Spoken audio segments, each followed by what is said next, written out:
Grey County. The opinions expressed in the following programs are those of the participants and do not necessarily reflect those of Rogers nor Rogers TV.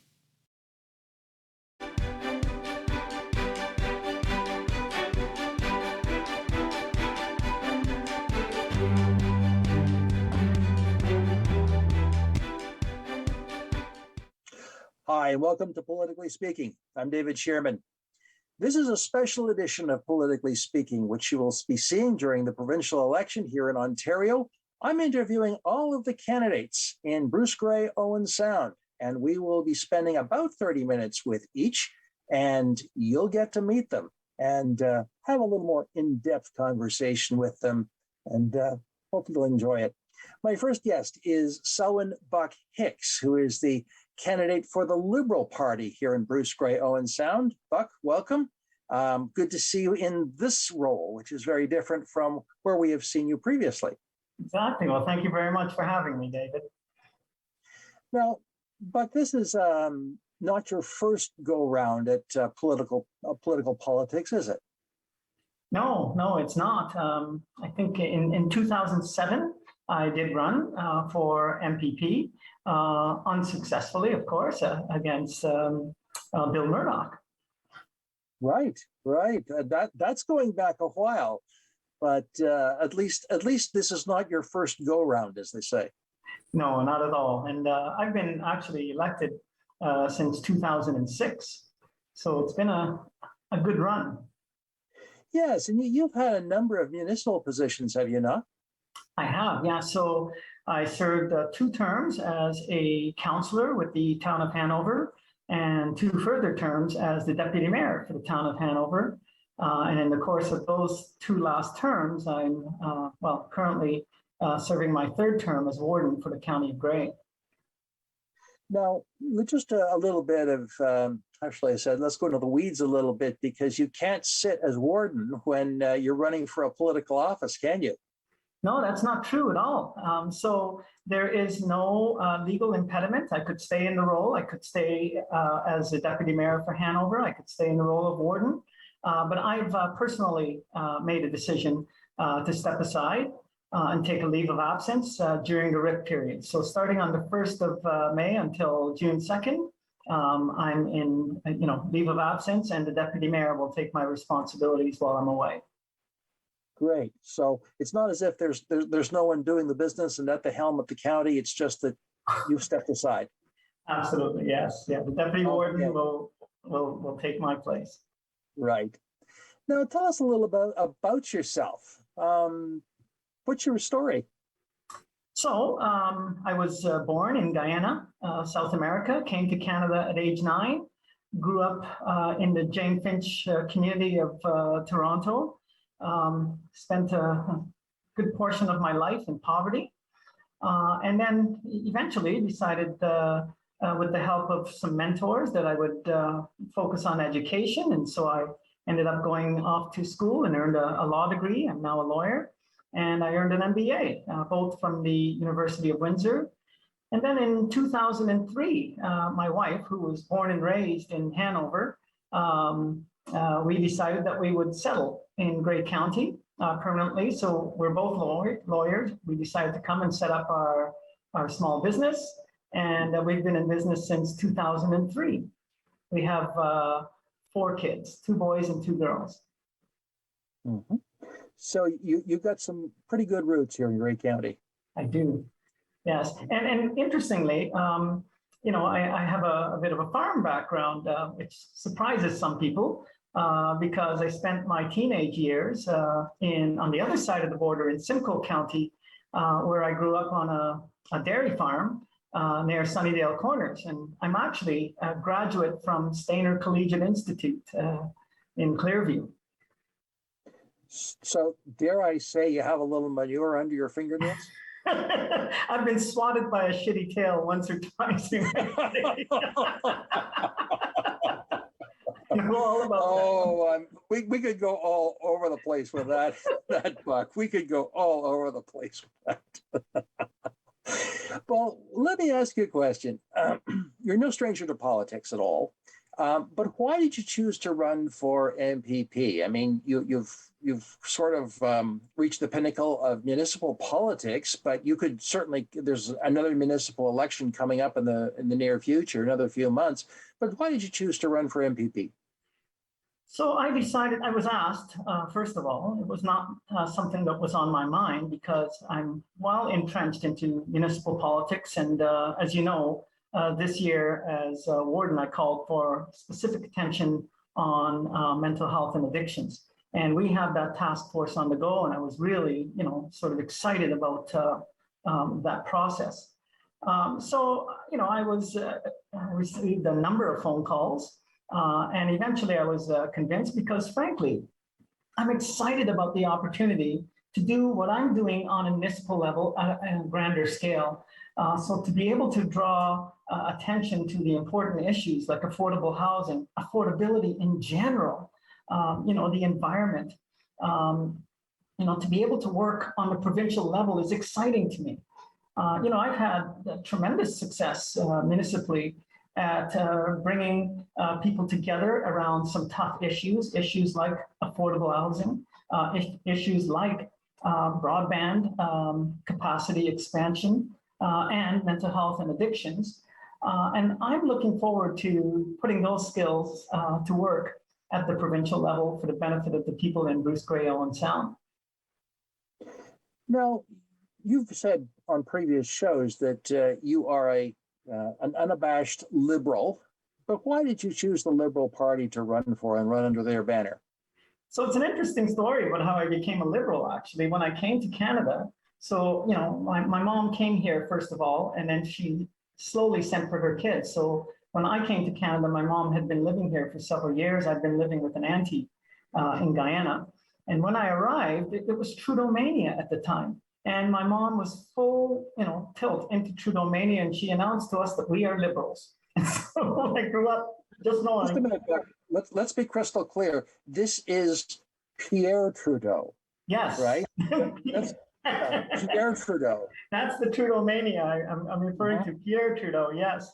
And so my mom told us we were liberals, and I grew up as a child saying, oh, we're liberals. But obviously, I grew up and decided for myself that I'm most comfortable in the Liberal Party. And here's why. You might describe me as a sort of left-leaning liberal, probably as left-leaning as you can be and still call yourself a liberal, I think. But the Liberal Party allows for me, I have a social work background, to sort of advocate for those social issues that are important to me. But I'm also an MBA, and I'm a business person, and I've operated a business for a number of years, and my wife and I. And so I'm still able to exercise that portion of my desires. So the Liberal Party for me is the tent where I feel most comfortable and allows me the most flexibility to be who I am. Okay, well, let me ask you another question about the party, the larger party. The Liberals had been in government, were defeated by Mr. Ford, and the leader of the day, former Premier Wynne, stepped away and turned the leadership over to Stephen Del Duca. Have you met, tell us a bit about Stephen Del Duca. Have you met him? Oh, yes, I absolutely have met him. And I have to tell you, I participated in the leadership race. I didn't support Mr. Del Duca. I supported someone else.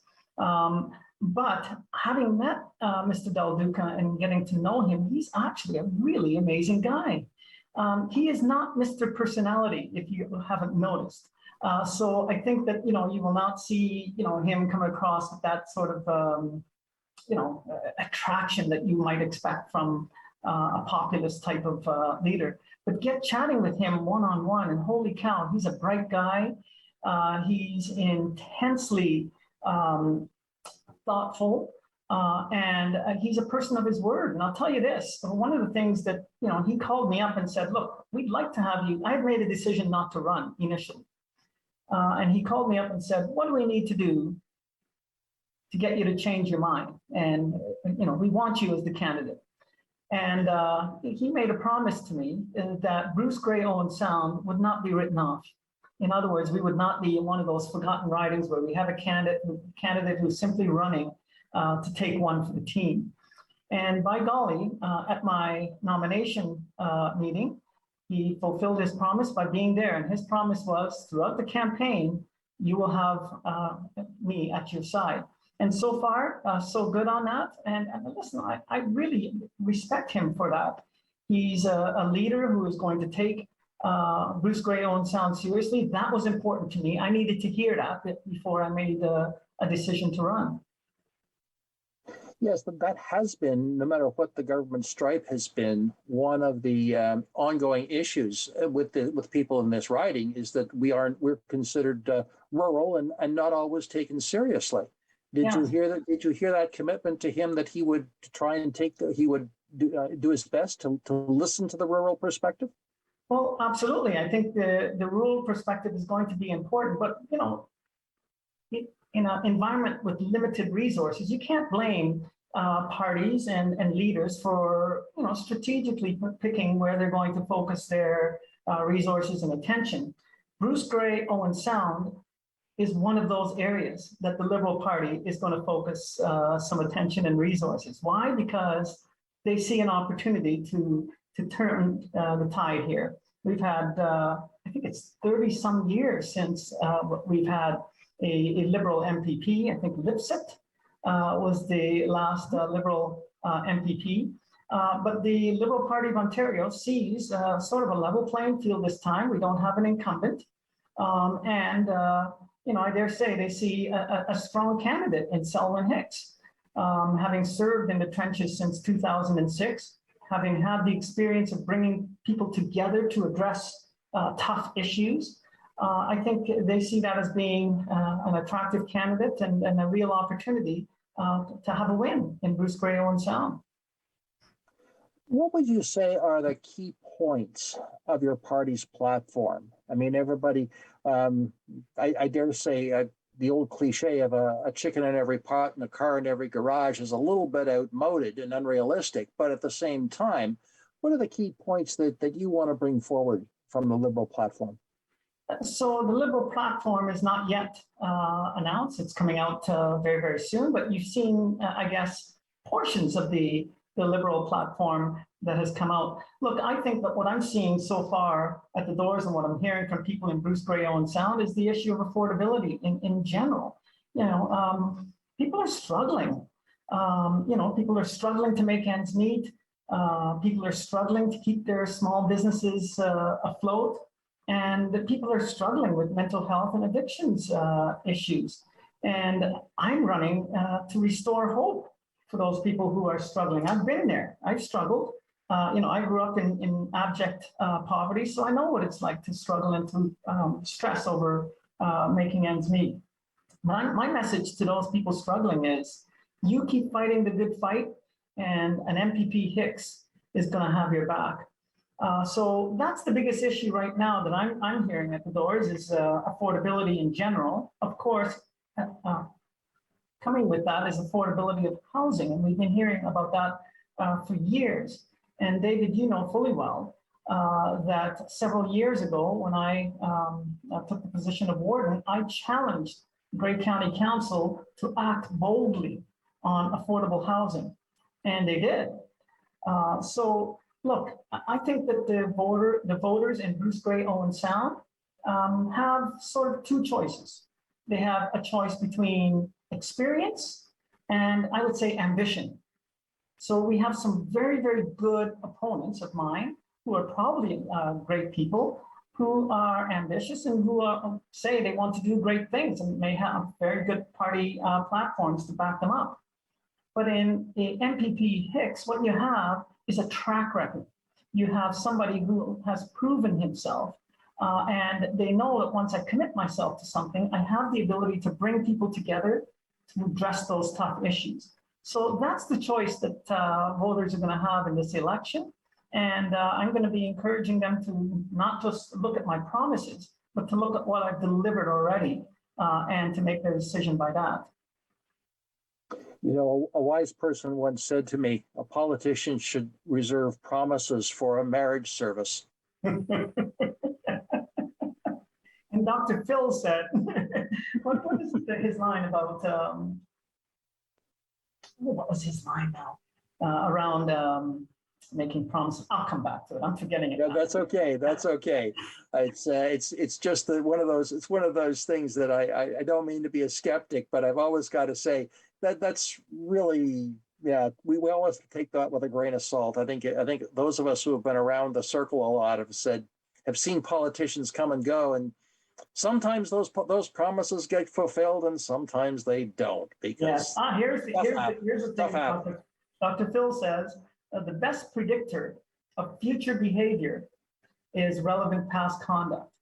So if you want to know what somebody's going to do in the future, look at their past. So I'm encouraging voters to do just that. Look at my past and make your determination based on that. And I should say that if people want to see, if they happen to have a smartphone, Elections Ontario has an absolutely fabulous app that they've put out for both the Android and Apple environments, where you can go straight to every candidate's website, including yours. So it's a good place. It'll also tell you where to vote. It'll tell you the changes, and there are a lot of changes in the voting system. So people just need to be aware that they can follow you. Now, just out of curiosity, are you making use of social media in your campaign? Yes, and actually, so I'm trying to be at the doors as much as possible. So I'll disclose that my wife and others have taken on the whole social media piece. But yes, it's really important, and it's interesting. The new way of doing politics, you have to interact. It's not simply putting out a post and saying, "Here's our position," but people write back and they have questions, and so. Nightly, it seems, my wife will sit me down and she'll say, "Okay, we've got questions from these, 5 or 6 people, and how do you want to respond?" And then, I create my response, and we have the interaction back and forth. But I tell you, one of the risks is you could sit in front of the computer all day long and respond to, people. So the important thing for me is getting to the doors where the real conversations are happening, and at the same time, engaging with people via social media. Now, you've said you've been out knocking on doors. Where have you been so far? So far, and I've only taken my leave of absence less than a week. So far, I've been in obviously Hanover and Owen Sound, with plans to go to Durham tomorrow, Meaford. And they're creating a whole agenda for me. So I'll be out and about for sure. In other words, you will go where you are pointed. It's interesting because I said to my campaign manager, you will find that I will be an obedient candidate. I'm not, going to be in the office on a daily basis. I'll be where you tell me I need to be. So they will create the plan, and they will set up the schedule, and I will go where I'm told. Now, where do you have offices? We have an office in Owen Sound, and that's the only office that we're planning to have. Yeah, we will have meeting places in various communities, but they will not be, offices per se, campaign offices. Right, and I believe that office is right across the street from City Hall on 8th Street East, if I'm not, just kitty corner of the Farmers Market, if I'm not mistaken. Yes, let me get the address right there. It's 155 8th Street East. Yep. Mm-hmm. In fact, I just drove by it this morning, so there's a sign out there that has your name on it. Very good. Can't miss it. Can't miss it. So, are you planning any special events? I mean, with COVID still sort of hanging over us, it does make big events hard to hold.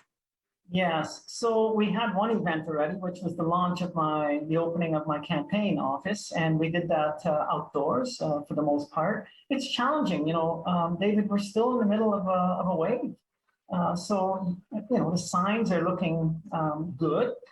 We seem to be pulling out of this new wave, but we're still in a wave, and COVID is still a real thing. So we're masking, and we're following protocols. And I doubt very much that we'll be having, a fundraising dinner or anything like that. It just doesn't seem to be a responsible thing to do right now. Not to mention, it's a short campaign, 30 days, boom, it's over.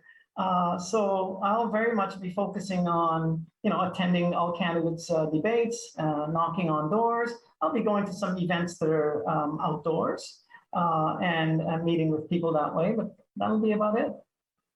That's very true. I'm glad you raised the question of all candidates' debates, because they are always an important and well-watched part of any political contest.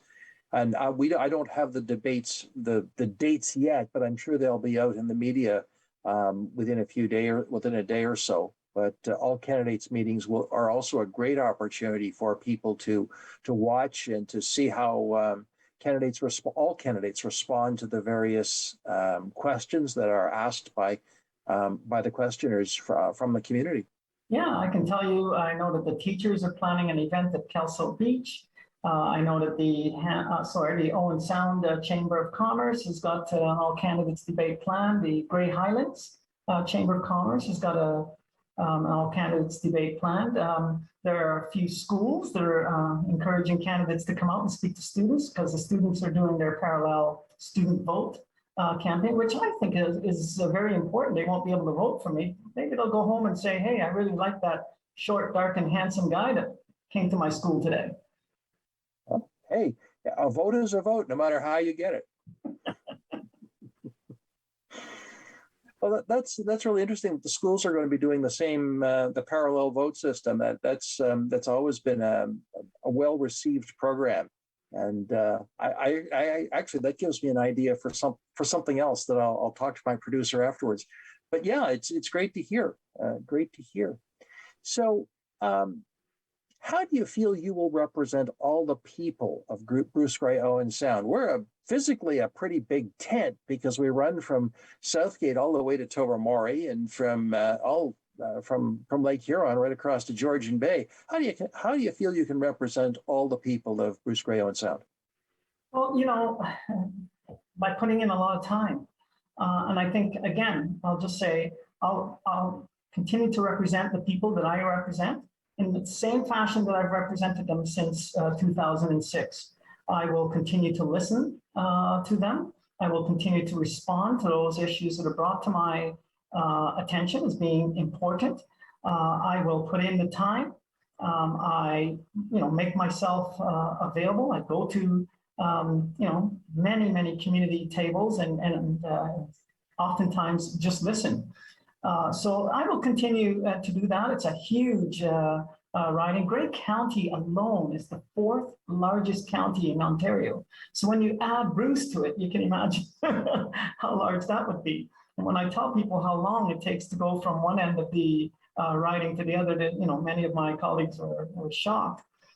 So yeah, big, diverse, many issues, but many things in common as well. Rural.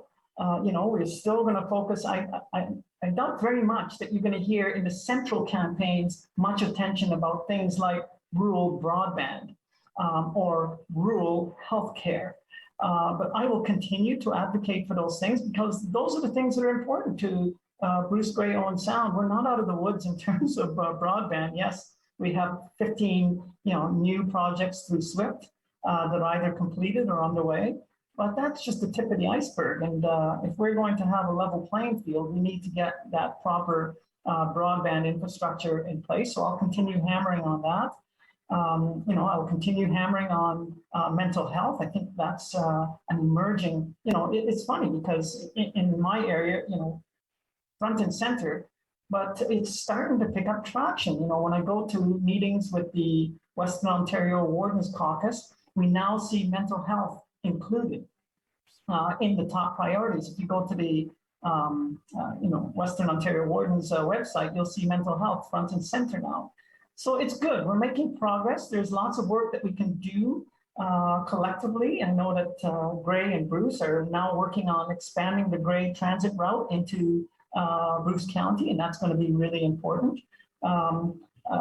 Electric charging infrastructure. We're working, Grey, Bruce, Huron, Wellington, we're working together to expand our infrastructure.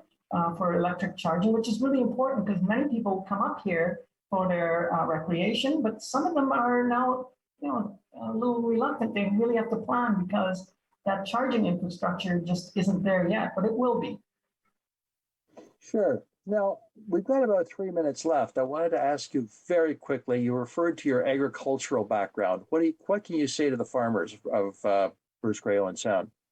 To the farmer of Bruce-Grey-Owen Sound, I say you are and remain an important entity to the prosperity of Bruce-Grey-Owen Sound. You have had my ear at the advisory committee of Grey County, the Agricultural Advisory Committee. You will continue to have my ear. I'm still surprised that people are surprised to hear that I have a farming background. So I get it. I know how hard you work. I know that when I was in a dairy operation, we woke up at 4 a.m. and milked the cows, and we milked again at 2 p.m. in the afternoon. 7 days a week, no holidays. So I get it. You work hard. You deserve our attention, and you're going to get it with an NPP Hicks. Okay. We've got about 2 minutes left, so I want to give you the last word. So the last word is simply to say, look, I've mentioned it already. You're going to hear me using words like hope, words like dignity, words like love, because honestly, what I'm seeing is really, it's really touching me. People are struggling, and I hear them, and I want them to know that I care, that I hope to make a difference. I hope that everybody can reach their full potential. And I'm hoping that people don't give up, that they have that hope, and they keep fighting, knowing fully well that they've got a political leader in me that's got their back. It isn't going to change overnight, but I will listen to you, and I will continue to do what I've been doing all of these years, which is to advocate for the little guy, because I haven't forgotten where I came from. Okay. Well, Selwyn, this has been a very interesting conversation. It's not over yet. In fact, I'd like to hope that this is the beginning of a conversation between you and electors, and that people who watch this will say, "Hey, I want to ask him a question." So you have a website that people can submit their questions to, I take it? Yes. So if they go to the Elections Ontario website or the Ontario Liberal Party, they'll find me there. They can click through and find my website and pose their question. They can also just call the office. The phone number is 226-664-0150. So love to hear from them. I'd love to talk to them about our environmental plan, our the HST exemption, the Buck a Ride program that you just heard launched. And today we launched our education platform. Very exciting things. Elder care, we're going to get rid of private long-term care. We could easily occupy an hour, David, on the various platforms. I'm really excited. Well, thank you, Buck, and thank you for your time today. Best wishes for the election campaign, and perhaps we'll talk afterwards. Thank you for watching. I'm David Shearman. We'll talk again.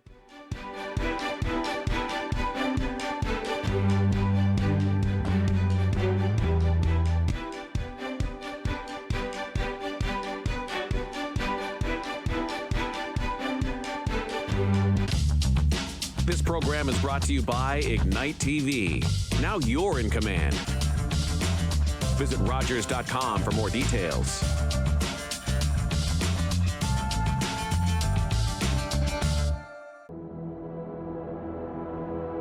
Smudging is a very important part in our life as we're all learning to walk the good way. When we smudge, we use the sacred medicine, the white sage, the sweetgrass, the tobacco, and the cedar. It cleanses negative energy and replaces it by a positive energy. When I smudge, I cleanse my end and my eagle feather and start cleansing my breath to have better words. I will smudge my eyes so I could see the better things offered to me. I will smudge my ears to hear the good thing that people have to say. I will smudge my hair to have good thinking from my head. I will bring the smudge to my feet so I could walk in respect with our Mother, the Earth. Smudging is the way we give our prayers to connect our spirit to the Creator. We express gratitude for the gift of life, the learning, and growth.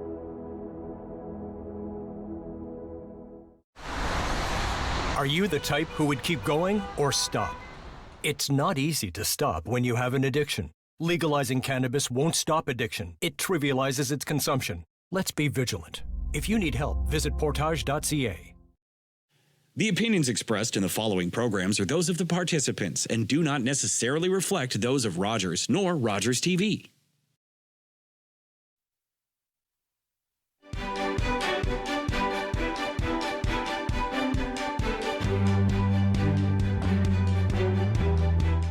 Hi, and welcome to Politically Speaking for the Ontario 2022 provincial election.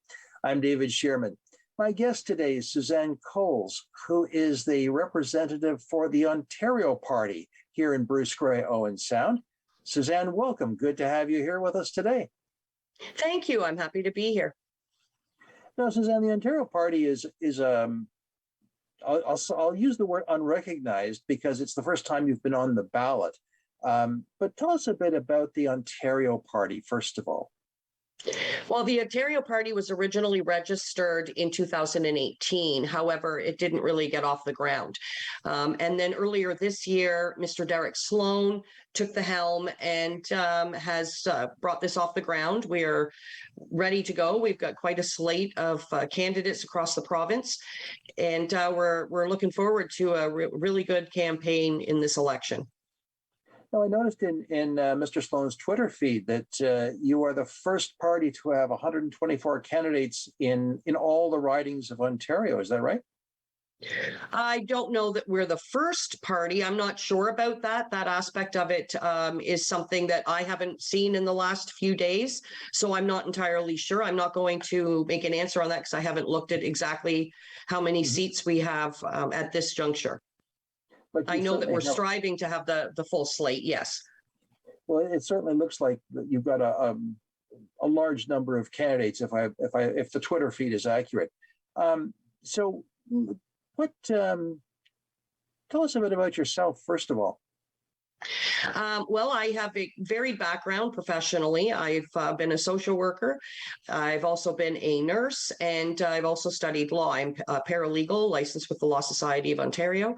I spent the first 6 years of my career as a defense agent throughout Ontario, and for the last 6, I've been a provincial offences prosecutor, both with the Ministry of the Attorney General, and for the last 2.5 years or thereabouts, I've been the provincial offences prosecutor for Grey and Bruce counties. So you would have worked in the Owen Sound and Walkerton courts then? That's correct. I was working with them, yes. And I guess as a paralegal and a social worker, you've seen a lot of different sides of our community. As a paralegal, yes. My career as a social worker was quite a long time ago, and I was a social worker in Toronto at that time. Having said that, there's a lot of similarities, certainly, when it comes to the urban areas as it relates to concerns related to housing, mental health concerns, addiction issues. Those were all problems back then, and there's still significant problems. And certainly there hasn't been enough done to address those concerns. Mm-hmm. Yeah. Now, the Ontario Party is Mr. Sloan is the provincial leader. Is he running himself? I presume he's running himself in his own riding in this election as well. Okay. Yes. What is the party's hope? Given the electoral calculus, the fact that you would win 124 seats is extremely unlikely. But what's the goal to get to for the party for this election? To get as many seats as possible. The more seats we get, the more change that we can affect. Mm-hmm. To have a voice in the province. Okay. What is the Ontario Party about? Well, we have several pillars that define the platform and the stance of all of the candidates. And these pillars of that are family, faith, freedom, fiscal responsibility, truth, and transparency. Mm-hmm. Well, let's have a little conversation about those pillars. Choose your pillar and talk about it. Well, the family pillar certainly is the first one. Family is very important to us. We recognize that the foundation of family is what is the foundation for our communities. And our platform is based specifically on looking at the children, because those are the future, and looking at what's going on in our schools and affecting some change. And if we can get enough seats, certainly bringing forth legislation to correct the situation that's currently going on with the inappropriate sexual instruction that's being taught to primary school children. That was originally brought in with the Kathleen Wynne government, as well as the critical race theory, or otherwise known as the CRT, that there's currently bills before the Ontario legislature for that, Bill 67. So we are very concerned with where that's going to be taking our children and how that's affecting our children. The faith aspect, we recognize that all faiths are important. It's the foundation of most people. It's a foundation for their moral stance. It's the foundation for our communities, aside from the family, although faith is a family in many ways. And we're very concerned, and we want to affect change to see to it that going forward, that anybody exercising their faith is certainly not going to be held restricted by the government. We've seen far too many times over the last 2.5 years where churches have been disallowed from conducting services, where they've been closed, and we want to make sure that that never happens again. So you would be in terms of faith, would be very strong on the individual right to worship, for example, as opposed to the balance of a public health measure. They both have to be weighed accordingly, but certainly there needs to be a lot of things looked at. And as far as the public health measures are concerned, there has been absolutely no scientific proof, no studies, and no data to indicate that there's ever been a significant outbreak involved with any type of worship. Nothing has ever come out. There's been no indication that the churches have ever been a high-risk situation. Mm-hmm. Mm-hmm. So the restrictions on assembly that were part of the COVID protocols that were introduced by the provincial government, your party would not be in favor of those kinds of restrictions on assembly, no matter what the purpose. We certainly have concerns in relation to the breaches of everybody's charter rights that have been engaged over the last 2.5 years, with zero foundation to support those restrictions. There's been nothing to actually justify them. We certainly recognize that at the beginning of the pandemic, when it was new, when people weren't really sure where things were going, there was a little bit, at least some understanding as to why things were done the way they were. But the way that it's been progressing with no support scientifically to give reason for it. Okay. Let's get on to another one of the pillars that you've talked about. Choose your pillar. Well, freedom, certainly. We've obviously just started touching on that.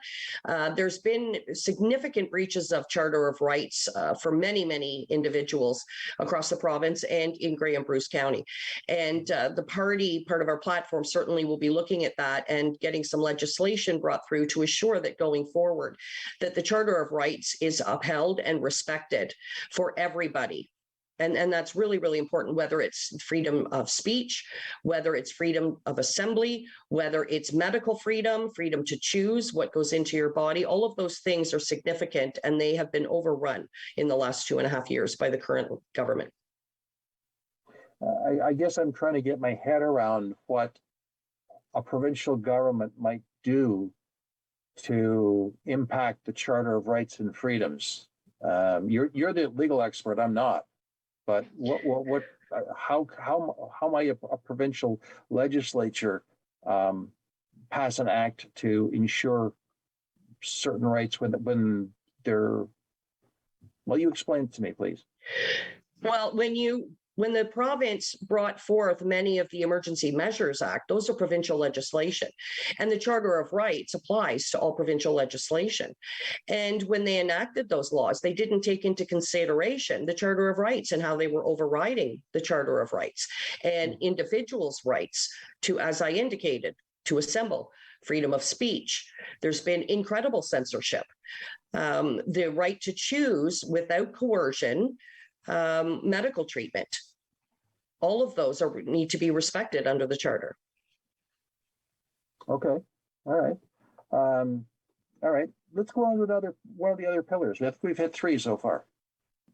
Well, fiscal responsibility, clearly we need to look at the fact that there's been out of control spending by the current Ford government that needs to be reined in. The public is not being made aware of the spending, where it's going. There's money that's not being accounted for. And the public deserves to know when the government is spending, where they're spending their money, what they're spending their money on, and the reasons for it. And the public has to have a right to have a say in that. And that's been lacking in the governments for a very, very long time. And the Ontario Party firmly believes that we need to be held accountable for the spending that goes on in the provincial legislation. Do we not have an Auditor General and a Financial Accountability Officer, both of whom are officers of the legislature and not the civil service? We certainly do, but there's still an over amount of spending. We're increasingly in debt, millions, billions of dollars in debt, and it's not decreasing.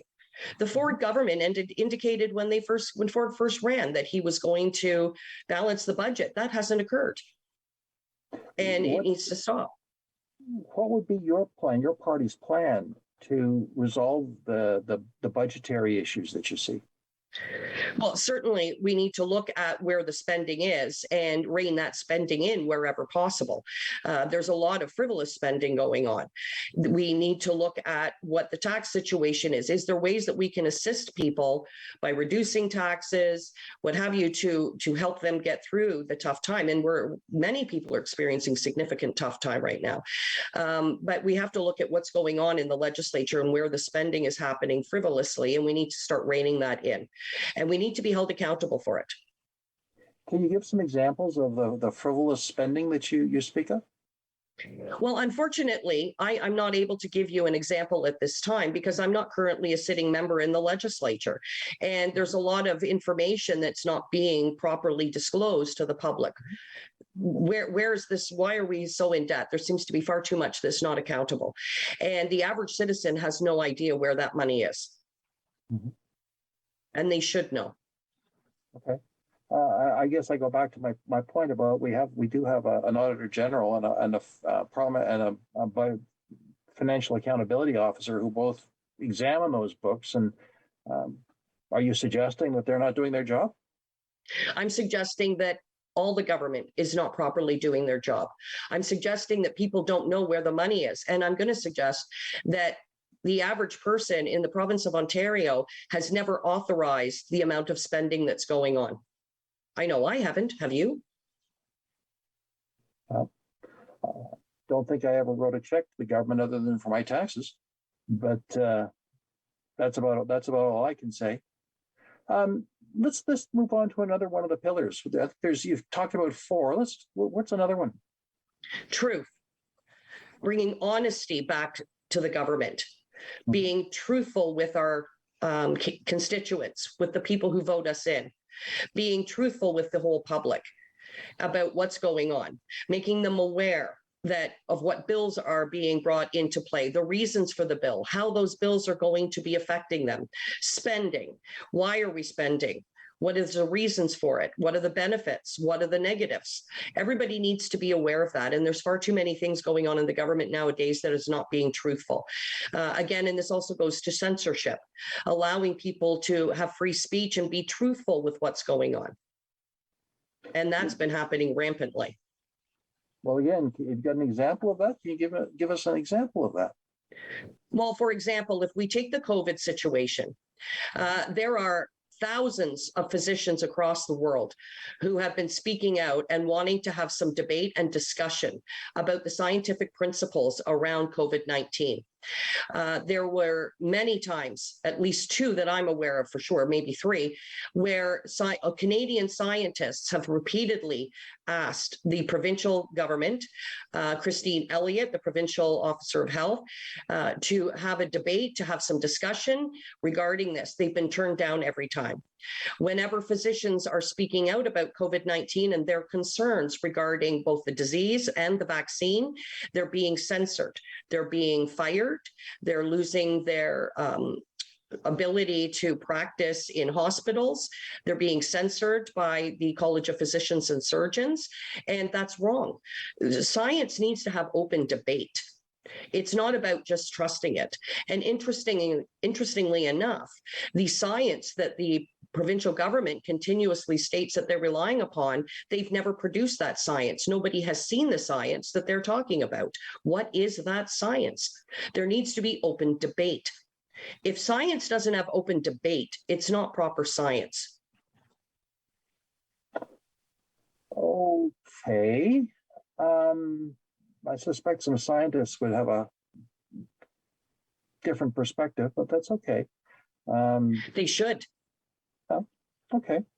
What's the next pillar? I think we've got five outlined. What's the sixth? Transparency.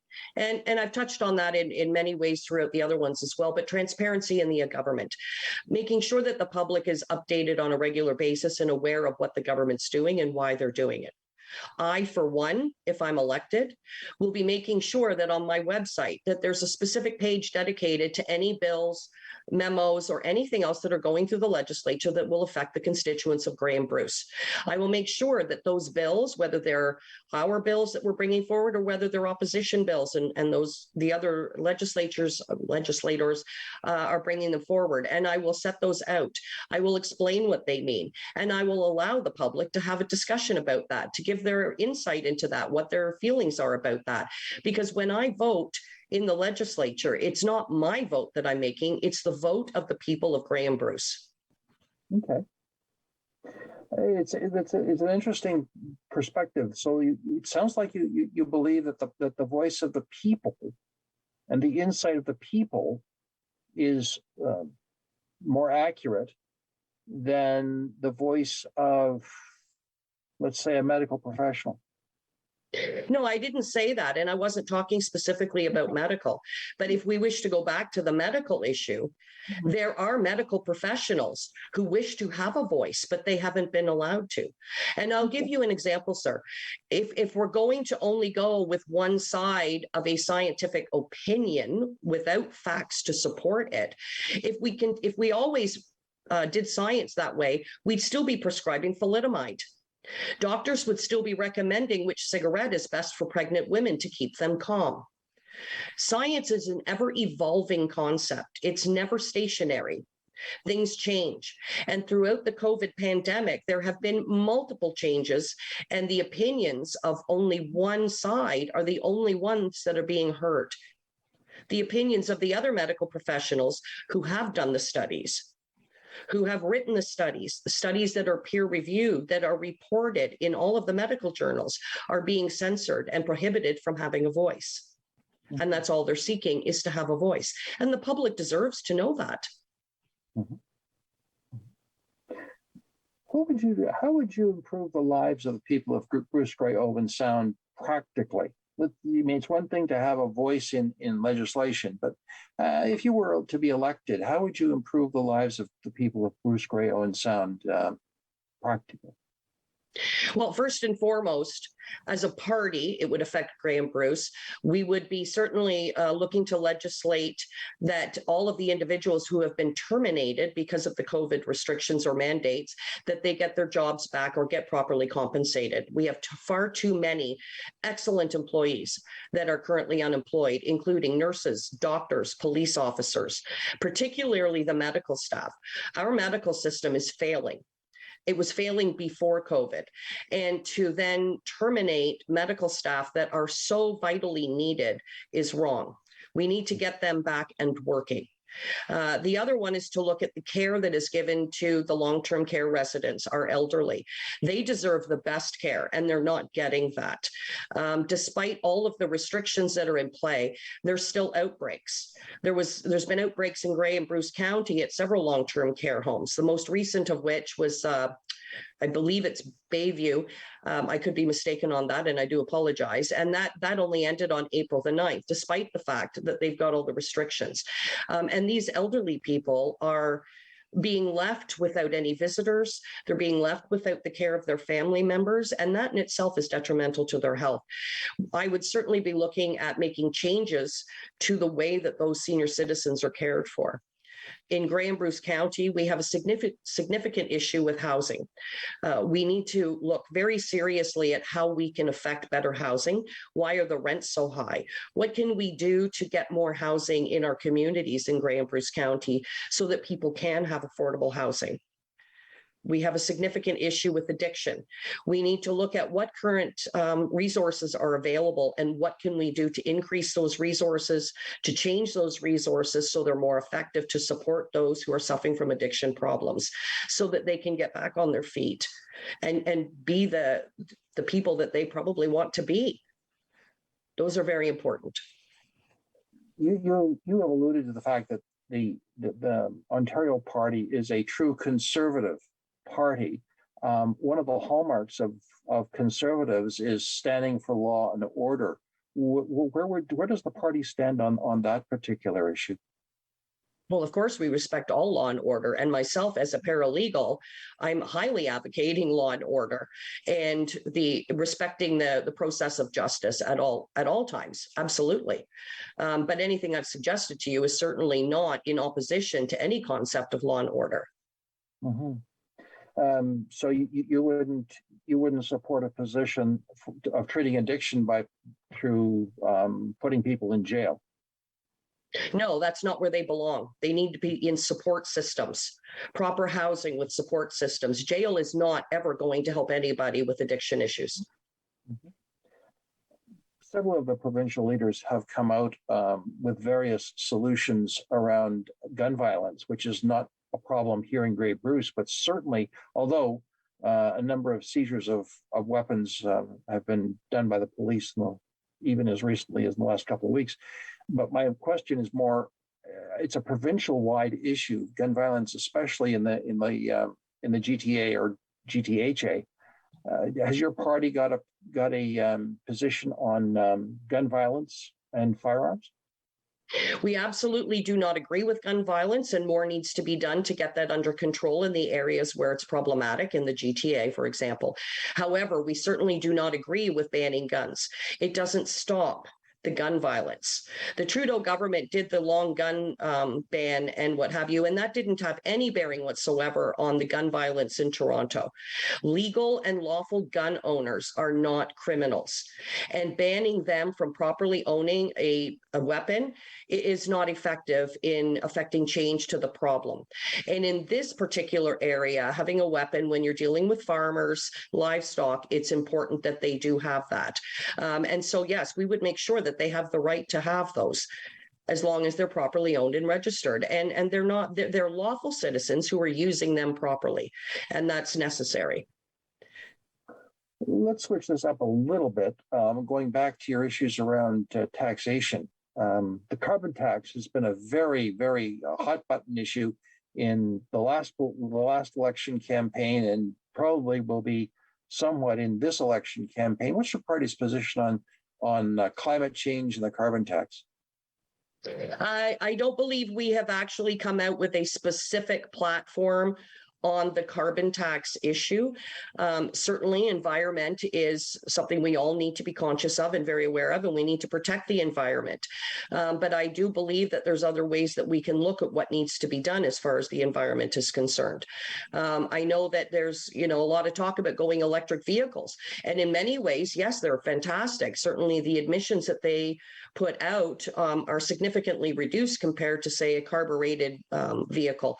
However, the process of mining for the batteries is massive in the amount of environmental damage that does. So are they effective? I don't believe that they are. And I think a lot more science needs to be looked into in regards to what the best way to do this is. There's a lot of things that need to be looked at, certainly. Sure. So basically, it sounds like you're not in favor of the current tax environment to deal with the carbon emissions into the environment. No, I'm not at all in favor of the tax situation. Taxing somebody to control the weather just certainly doesn't make any sense. And quite frankly, when we have a government who is taxing us every time we put fuel in our vehicle. And in this jurisdiction, we have no choice. We don't have public transit like they do in the major urban centers. If you need to go to get food, if you need to go to get other supplies, you're using your vehicle. The farmers, they have no choice but to use their vehicles to pick up supplies, to transport their livestock, to transport their products, what have you, to operate the tractors and the vehicles in the fields. They have no choice. And to tax them for that makes absolutely no sense. And it's incredibly insulting when we've got politicians who are flying back and forth across the country for one-day meetings when they could be using Zoom the same as everybody else is using. Mm-hmm. Which reminds me, does your party have a position on rural broadband, which has been a big issue over the last couple of years with our education system? We certainly need to increase that. And certainly, as we've seen already today, I myself have had some issues with broadband. So yes, we certainly need to look at that to make sure that we have proper internet coverage and get that moving up here. I think that that's been relatively slow in the way that it's been processing, and we need to move that faster so that everybody in this area has proper resources, particularly with more and more people working from home. Mm-hmm. Mm-hmm. So you would support projects like SWIFT and other government projects which have expanded broadband coverage across Grey Bruce? Yes, I would support that. We need to get more broadband. Sure.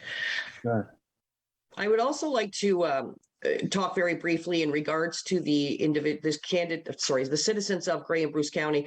One thing that our party is very much against, and it would have a significant impact in this riding, is the digital currency that both the provincial government, the federal government, the Bank of Canada are all proposing that they will be bringing forward, which would eradicate cash. And that's extremely concerning to me in this riding. We have a large population of Mennonite communities and Amish communities who do not operate under a digital type of environment, and they operate with cash. And if we move to a cashless society, that's going to have a very significant impact on them and all of the people who deal with them. And I think that we've already seen with the way the federal government was able to shut down bank accounts at the drop of a dime, so to speak, no pun intended. It's very concerning if we go to digital currency and how quickly the government could interfere with that and have access and shut down anybody's account for whatever reason the government chooses to. We would be very opposed to that. And provincially, we would do everything we can to stop any digital currency, and we would oppose at all costs any federal legislation as well. Okay, Suzanne, believe it or not, we're just about out of time. So I want to express my appreciation to you for the conversation today. I'm certain that our viewers will be much more aware of you and your party's stance as we move forward into a provincial election. And all I can say is my best wishes to you, and perhaps we'll talk again. And to you, my friends who are watching, thank you very much for being a part of Politically Speaking, our Ontario 2022 election coverage. I'm David Shearman. As I said, we'll talk again.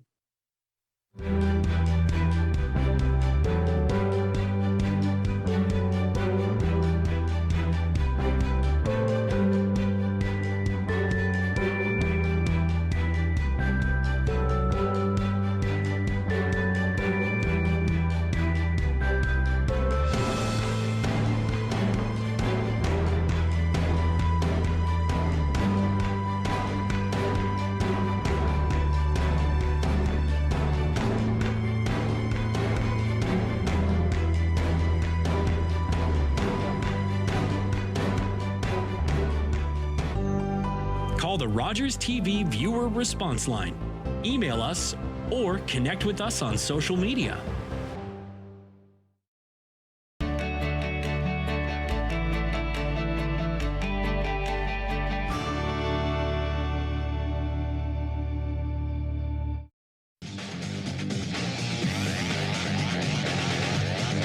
I'm Kyle Ewens, defenseman with the Olmstown Attack. Go behind the scenes with your favorite team on Attack Craft every Tuesday on Rogers TV. doesn't get any bigger than this. You just can't wait for the puck to drop. Ready for the Stanley